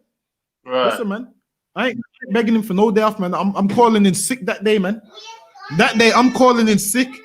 And if he don't like it, I don't give a damn whether he likes it or not. On that day, I'm going to fast and I'm going to pray, man. And that's what we do. We fast and we pray that the Lord delivers us out of the hand of this oppressor, so we can be ourselves, man. So we don't have to dumb ourselves down. Tasman, was there anything else on that? God. Which also shall not leave thee either corn, wine, or oil, or the increase of thy time, or the flocks of thy sheep, until we have destroyed thee. And this man, in destroying people, what do? You take away everything that they have from them. So now that we have nothing, thanks to Boris Johnson and David Cameron and his grandfather that was a slave owner, now Right. Now we kill each other now because we want something. Now we fight each other because we want something.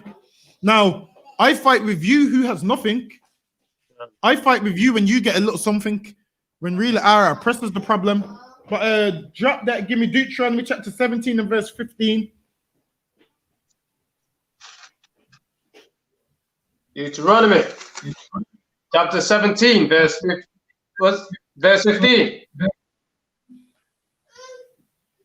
Yeah, go ahead. Verse 15.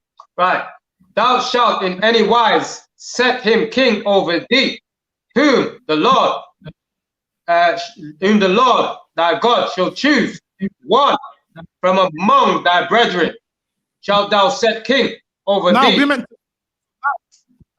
we're meant to set over us one of our brothers who the Lord chooses. We ain't supposed to set Boris Johnson over us. Go ahead. God, king over thee.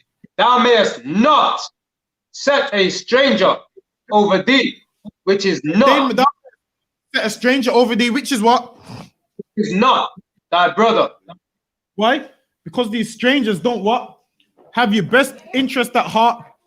Right. These strangers don't have your best interest at heart. Now,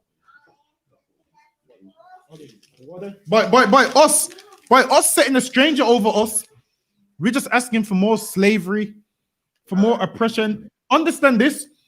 The Lord said, don't set a stranger over you because it's not your brother. Why? Because they ain't got your best interest at heart. Now, That's right. the nation that you set over you, they've got their people's best interest at heart. Meaning, Right. Boris Johnson's got white people's best interest at heart. That's right. Sadiq Khan's got East Indians' best interest at heart. That's right. But as for you, they ain't got your best interest at heart. So while we set them over us and go to them for reparations, they ain't never going to give us. You know why? Because Boris Johnson loves his own people.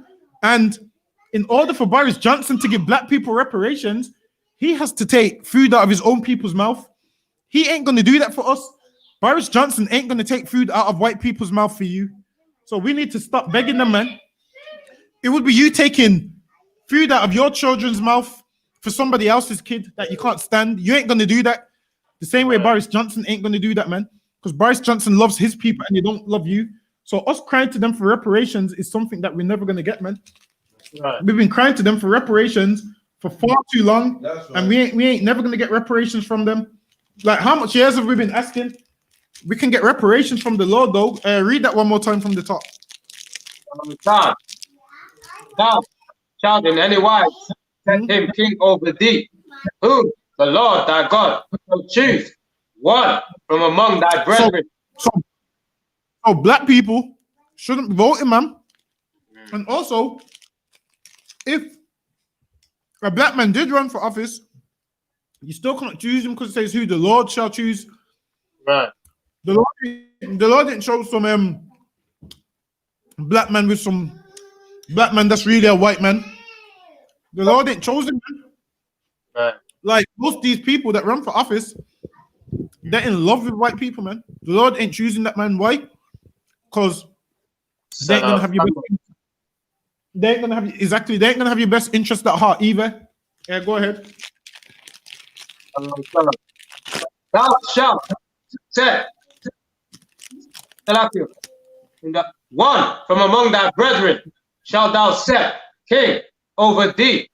Thou mayest not set a stranger over thee, which is not thy brother. And listen, man. The Lord said, don't set a stranger over you. This is in the law, man. Right. Letting you know it's unlawful to vote. Letting you know it's unlawful to vote, man. We ain't supposed to set a stranger over us. So black people can't vote. Like, why would we vote when we got a king called Jesus Christ, man? Right. We don't need to vote.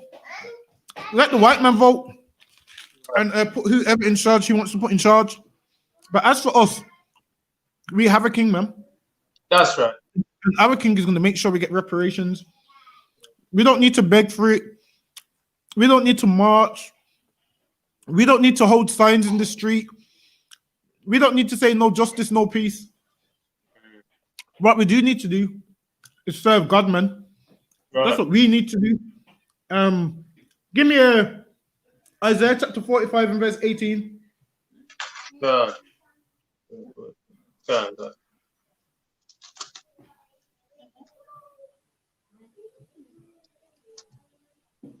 Isaiah chapter 45, verse 17.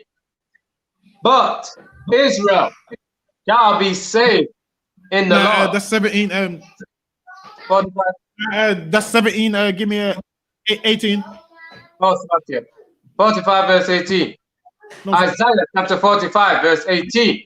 For thus says the Lord that created the heavens, God himself that formed the earth and made it. He has established it. He created it not in vain. He formed it to be inhabited. I am what the God Lord. created? God created this earth for black people to inhabit, man, and That's everyone to right. be. I would say God created this earth for a reason, not in vain, man. God didn't create this earth for black people to be here miserable, for black people to be here oppressed, for black people to here to feel downtrodden. The Lord didn't create this earth for that, man. The Lord created this earth for black people to inhabit, man. Why is it that we have to be here with nothing, with no riches, with no wealth, no businesses? The Lord didn't create the earth for us to be living in this state, man. Read on. God, he formed it to be inhabited. I am the Lord, and there is none else. 1 sec, I think this is the wrong verse. Go ahead. So that kind of can. I have not spoken in secret in a dark place of the earth. I said not. That's jump to verse 20. Verse 20. Yeah, come. Assemble yourselves and come. Draw near together, ye that are escaped of the nations. They have no knowledge that set up the wood of their graven image. Now, we have no knowledge, man. Why? Because we pray to false gods, man. We pray to, imagine this, white people's killing us, and we praying to white people's God, man. How does that make sense? Understand this. We at war with our oppressors, and how are we at war with our oppressors and we pray to the same God, man? That don't make no sense. What needs to happen is they need to pray to their God, and we need to pray to our God, and let's see whose God has the victory, man. Right. How is it we both praying to the same God? Now, East Indians got their own God, man. The Chinese got their own. Hawaiians got their own God. All these other nations got their own God. But when it comes to black people, we must have the same God as the white men. How can we pray to the same God, people that's killing us, man? How can we pray to Caesar Borgia when white Jesus is on white people's side, man? Listen, man. If Caesar Borgia was here today, man, Caesar Borgia would say, yo, you niggas praying to me. I'm not listening to them prayers. Understand this, man. Caesar Borgia hears white people's prayers, man. He don't do nothing. He don't do nothing different to what white people do. You praying to white Jesus is no different to you praying to Donald Trump. It's no different to you praying to Boris Johnson. The Bible says this man is of fierce countenance. So while you're crying your eyes out, talking about don't harm me, don't shoot me, this man can't hear those words, man. It's embedded in this man's nature to harm you, to shoot you, to kill you. Understand this, man. Understand this. White people have their God and we have our God. How about we pray to our God and we'll see whose God comes out on top, man? How about we enter the battle with our God and let them enter the battle with their God? How can black people pray to a God of a people that abuse them, man? White Jesus abuses black people, man. White Jesus is the reason why black men is kicked out of the house. Listen to this, man. In my grandma's house, there wasn't even a picture of my granddad in the house. White Jesus was in there, though. White Jesus was in the house, man, on the wall. Imagine you're eating your dinner, you're praying to white Jesus, you're thanking white Jesus when white Jesus is the reason why you're in the ghetto, man. Right. White Jesus is the reason you're enslaved in the ghetto, why black people can't get along. How about we pray to the God of the black God, man, the nigger God, man, the God of the Bible, man. We in a battle with white people, man. We at war with white people, and in the midst of this war, how is it? They're kissing white Jesus saying, please allow us to win this battle, and we kissing white Jesus saying, allow us to win this battle. Clearly, white Jesus ain't on your side because you've been losing the battle, man. You've Right. never won the battle, man, because white Jesus ain't on your side. Read on.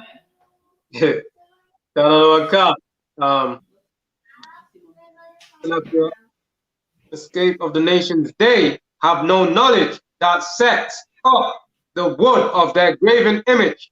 Listen, man, we And kiss that cross. We kiss that cross, and we say, Jesus, please save me. Now, when you close your eyes and you think of God, you picture an old white man, man. right. Everybody outside of the I.S.U.P.K, when they close their eyes and think about God, they think of old white man based off the pictures that you see. When you think of Moses, you think of an old white man. When you think of Abraham, you think of an old white man based off the pictures that they show us, man. Read on. God set up the wood of their graven image and pray unto God that cannot save. Thing is, we're praying unto a God that cannot save. Drop that. Give me 1 Samuel chapter 17 and verse 1. But we pray unto a God that cannot save, man. We're praying to Caesar Borgia. We're praying to Allah, man. Understand this. Arabs hate black people, man. Arabs hate black people. Right. Africans hate black people, man. You're praying to black people talking about the black man's God is what the black Madonna. When really all the black Madonna is who's Ramesses, man. That's all it is. From Nimrod and whatnot, and it's just come down, and different nations over time have gave it different names. That's who black people pray to. Then black people also pray to who their ancestors. There's something so ridiculous called ancestor money. You heard of it? Ancestor money. There's a thing called ancestor money where they believe that you have to buy money from someone and then your ancestors spend that money somewhere. Understand this, man. Your ancestors is dead, man. There's no such thing as ancestor money. Our ancestors was broke when they was here, man. And now you think giving them money makes them rich. Now you think giving them food, they eat that food. Understand this, man. That's some African nonsense. We have the one true God, so we don't need to do all these silly things. Ancestor money. That's the dumbest thing I've ever heard. So now our ancestors spend currency. Listen, man, they ain't spending nothing, man. It says the dead ain't aware of anything, man. Right. You giving them money, believing ancestor money. That's the dumbest thing I've ever heard in my life. But give me 1 Samuel 17 and verse 1. The lucky other one. Can I read Psalms 96, 95? Go ahead. Psalms 96, verse 5. For all the gods of the nations are idols. For all the gods of the nations are idols. And it's true, man. Do the history on every god on the face of this earth. They need some kind of idol to worship with their god. Like the Muslims need to go Mecca and kiss a stone and worship it. Christians need a cross. Indians need some statue. The Filipinos need some statue also. All these other gods are idols. So when you look at their god will either be some cow, some golden calf, some piece of wood, some piece of stone. So all the gods of the earth are idols. You do the history on every god on the face of this earth, other than ours, which is idols. Whereas we, the only people who's been told that with our God we sin no similitude, man, or nothing that we should worship him. Why? Because our God's real, man. We don't need to look at a piece of wood to know that we've got a God. We don't need to look at a piece of stone to know that we've got a God.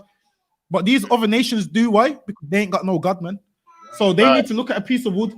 They need to look at something like this and be like, oh, this is God. They put a plate of food there for a God. We don't need to put a plate of food there for our God, man. Imagine that you have to put a plate of food. So you mean for your God, you have to cook for your God? Listen, man. That sounds that sounds weird to me, man. You have to cook food and feed your God. You put the plate of food down, you come back in the morning and the food's still there. Understand this, man. Your God's an idol, man. Was there any more in that? Salakia, let me read from 4 other one. Go ahead. For the Lord is great and greatly to be praised. He is to be feared above all gods. And the thing is this, our God's to be feared above all gods, because we've got the only one true God. And understand this, we in a battle with white people. And our God is greater than all these other idols on the face of the earth, man. All these false gods on the face of the earth, man. All these other gods is idols, whereas ours is not. Our God can move, man. Our God can walk, can talk. Our God can make the earth to tremble. Read on. Okay, verse 5. For all the gods of the nations are idols, but the Lord made the heavens. And our God made the heaven and the earth. These other gods, these idols was made with your hands, whereas our God made the heaven and the earth. These gods that people worship today is made with your hands. But drop that, give me Psalms chapter 17 and verse 1. No, 1 Samuel 17 and 1. First Samuel chapter 17, verse 1. Now the Philistines gathered together their armies to battle, and were gathered together at I.S.U.P.K, at I.S.U.P.K, which belongeth to Judah, and pitched between I.S.U.P.K and I.S.U.P.K in Ephes-Dammim. And Saul and the men of Israel were gathered together and pitched by the valley of Elah, and set the battle in array against the Philistines. And the Philistines. Now this is back when we was having a battle with the Philistines, man. It's always been nation against nation. It's never been a thing where they judge you by what religion you are. It's been a race thing, man. It's a nationality thing. Go ahead. Okay. And the Philistines stood on the mountain on the one side, and Israel stood on the mountain on the other side. This is where we are right now, with our oppressor, man. He's on one side, and we on the other side, man. And this is a battle that we in. Now, during a battle, you don't try and love your enemies during a battle, man. You're trying to take your enemies out, and they're trying to take us out. And our oppressor is taking us out in this battle, man. Why? Because we want to serve idols and don't want to serve God. Read on. That's right. Okay. And there was a valley between them, and there went out a champion out of the camp of the Philistines, named Goliath of Gath, whose height was 6 cubits and in his span, and he had an helmet of brass upon his head, and he was armed. Goliath came ready for this battle with his armor, man. Now we were afraid. Why? Because Goliath had all this armor, whereas now our people are afraid. Why? Because the white man's got guns, he's got a military, he's got tanks, he's got planes. That's why our people's afraid, man. Back then, Goliath had armor and brass, so our people's afraid of all that protection he had. Same like today, our people's afraid that the white man's got tanks and planes and all these things. Go ahead. I'm gonna try chemical and biological warfare also nowadays. Those things. Go ahead.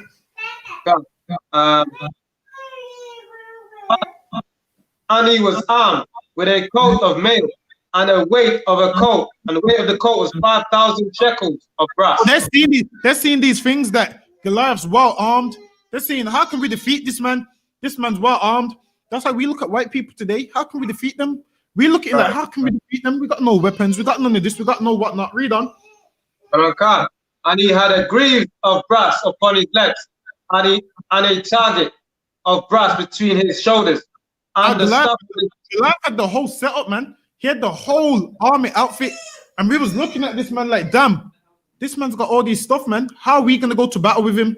And that's today how we look at our oppressor. And people say, well, you can't beat them, join them. And that's why so many black people join our oppressor. But read on. And the staff of his spear was like a weaver's beam. And his spear's head weighed 600 shekels of iron. And we're seeing this man with 600 shekels of iron, man. His spear, yo, damn, if he hits us with that spear, whereas black people be like, we can't join I.S.U.P.K because what you are saying to white people? What if the white mob come out and blah blah blah blah? What if the white mob come out and blah blah blah blah blah? They'll be like, oh wow, there's only a few of you, and there's so much white people. We can't join the I.S.U.P.K. People get afraid, man. Read on. And one bearing a shield went before him, and he stood and cried unto the armies of Israel and said unto them, Why are ye come out to them? Saying, why are ye come out to set your battle in array. Go ahead. Am not I a Philistine, and ye servants to Saul? Choose ye one man for you, and let him come down to me, if he be able to fight with me, So now, and to kill me. Goliath said, choose. He looked at the Israelites and he said, choose a man to come down, and if he be able to fight with me. Goliath didn't say, I understand there's some good black people. Goliath Right. didn't say, I understand not every black person's bad and wants to get involved. Goliath said, choose a man and let him come down and fight with me, meaning choose any man of your nation. And that's how the Right. white man sees it, man. When black people say, oh, there's some good white people, that's good, man. They're going to be good at picking cotton, man. These good white people's going to be good at picking cotton. They're going to be good at working sun up to sundown. That's the only thing they're going to be good for. But as for you thinking they're good, I don't give a damn. So you mean to tell me there wasn't no good black people that went into slavery also? Listen, man. According to white people, side man is a good black person, and side man's in slavery right along with us, man. And according to white people, he's a good black person, Right. but he's the slavery right along with us, man. Read on. God.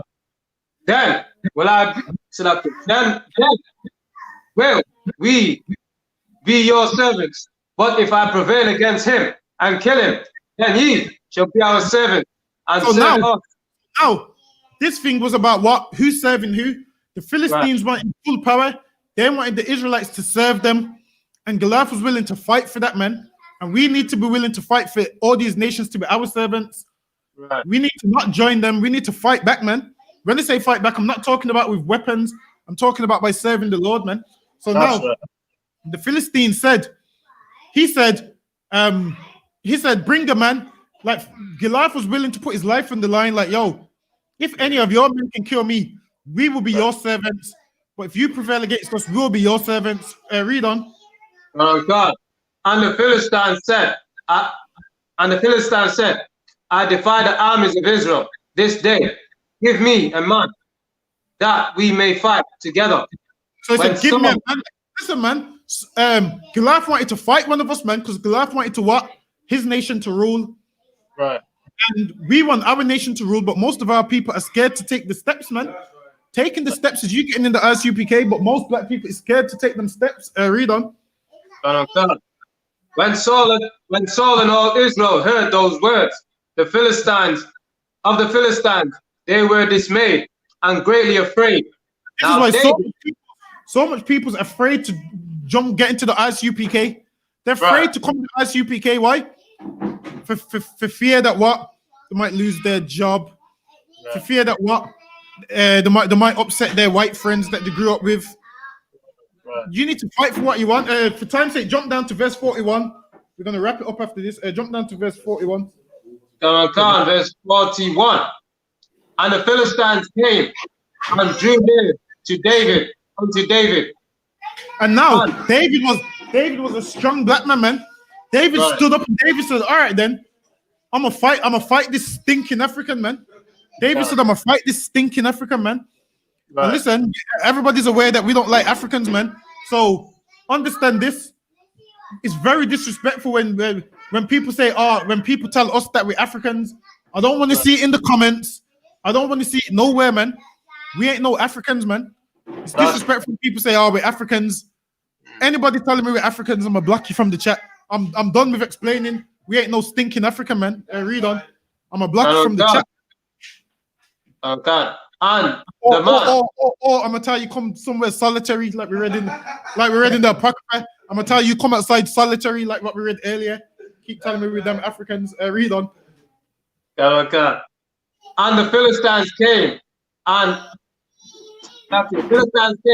and drew near unto David, and the man that bare the shield went before him. And when the Philistines looked about and saw David, he disdained him, for he was but a youth and ruddy. And now he looked at him, and now nowadays ruddy means what? Ruddy means red today, or fair skin today, whereas ruddy back then meant beautiful. Ruddy back then meant beautiful. So Goliath looked at him and said, yo, this man's young and beautiful. Why? Because Africans is ugly as hell, man. And he looked at an Israelite man and said, this man's young and beautiful. And he thought, this man's beautiful and can't fight, man. Read on. God. And of fair countenance. And the Philistine said unto David, am I a dog, that thou mayest come to me with staves? And the Philistines cursed David by his gods. Hold on, what did the Philistine do? Cursed David by his gods. So the Philistines, they had their own gods. Now, did the Philistines and the Israelites have the same God during this battle? The Philistines cursed David by his gods, man, and then David went by his God, man, to see who's got stronger in this battle, man. And that's what we need to do now. By us loving white people and serving their God, it would be like David worshiping the God of the Philistines, man. Did David worship the God of the Philistines? No, man. By us serving their God, by us serving Caesar Borgia, would be like David serving the God of the Philistines in the midst of this battle. Read on. And the Philistines said unto David, come to me, and I will give thy flesh unto the fowls of the air, and to the beasts of the field.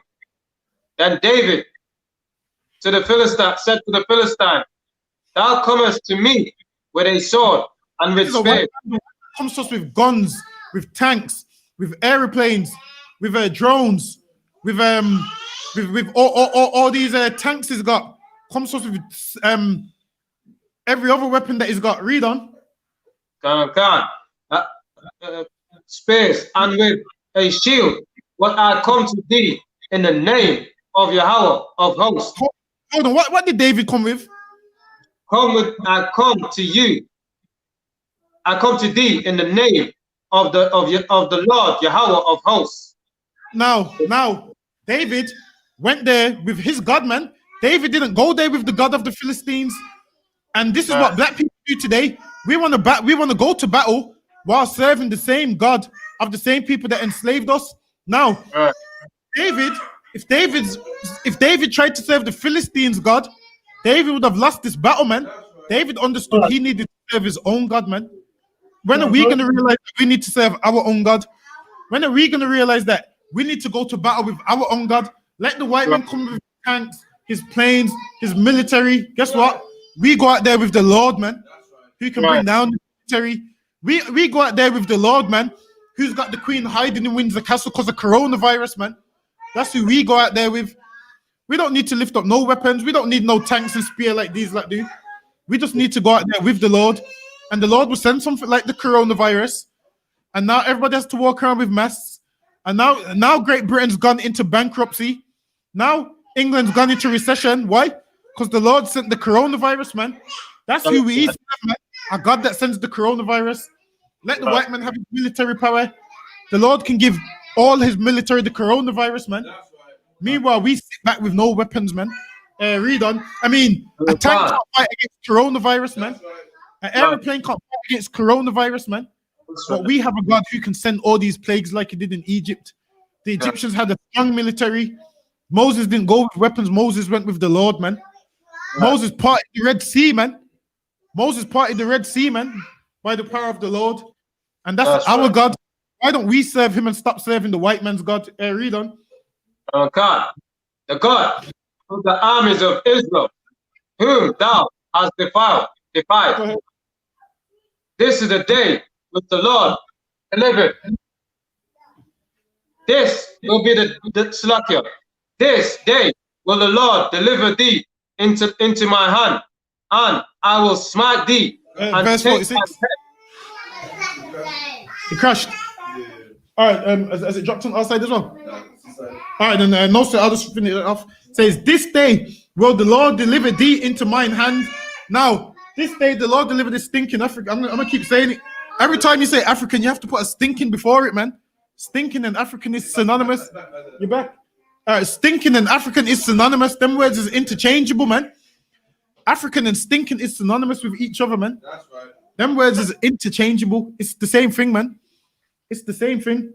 There's no difference, man. It's like saying the hood and the ghetto is synonymous. Stinking and African is synonymous. Read verse 46 for me.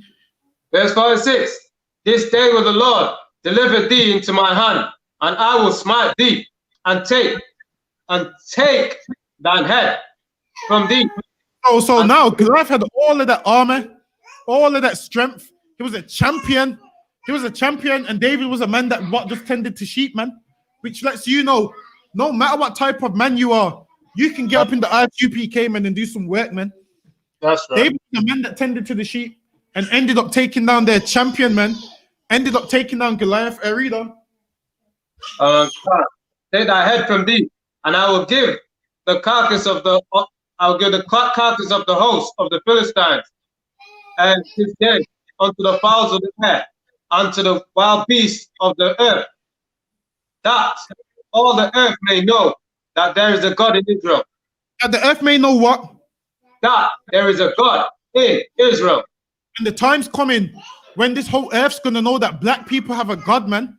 Because how it looks right now, people think black people ain't got no God, and black people don't think they've got a God. That's why they serve the white man's God. But the day's coming when the whole earth is gonna know that there's a God in Israel, man. When the Lord rises up to fight for us, man, the whole earth is gonna know that there's a God in Israel, man. Is there anyone that read on? Yeah, read on. And all this assembly shall know that the Lord giveth not with sword. Once it does, Braun. Let's say that again. Oh gosh, she's trolling, man. I love bleak for Africans. The thing is, African and beautiful don't go in the same sentence. It would have been better if you said you love stinking African people, but beautiful and Africans don't go in the same sentence. That's a damn lie. Ain't no such thing as a beautiful African. The stinking Africans, beautiful and Africans ain't synonymous. Them words ain't interchangeable. Read on. Yeah. And all this assembly shall know that the Lord saveth not with sword and spear. Listen, man, we shouldn't be afraid of the white man's weapons, because the Lord don't care about their weapons, man. The Lord don't save us with weapons and spear. Go ahead. Okay. For the battle is the Lord's. Battle is what? For the battle is the Lord's. You need to pick up no weapons, man, because the battle is the Lord's, man. The Lord will cause the earth to tremble. Go ahead. Right. Okay. And he will give you into our hands. The Lord's going to give Boris Johnson, David Cameron into our hands. With that, we up on the time. We're going to do the salute and we out of here. So with that, the Lord's going to give all these nations into our hands, man. We don't need to go out there with weapons. All we need to do is serve God and serve our God, and the Lord's going to give them into our hands, man. And Boris Johnson's going to be what? A slave to black people, man. And I'm going to say to Boris Johnson, stop talking about slavery, man. It's in the past. While he's picking cotton, I'm going to say the cotton you picked yesterday is in the past. Worry about today's cotton, man. The same stuff they say to us. But with that, we're going to do the salute and we out of here. Okay. One case we can teach him in a vision. I'm Madam Shabbat. I'm Madam. Barak. Yahweh Hashem Yahweh Shai Barakatah. Yahweh Hashem Yahweh Shai Barakatah. Yajamata. And Saw with 10. Then you one case with sisters. I'm Madam. I'm Madam Shabbat. I'm Madam. Barak. Yahweh Shema Alakah Hashem Yahweh Shai. Yajamata. And class dismissed.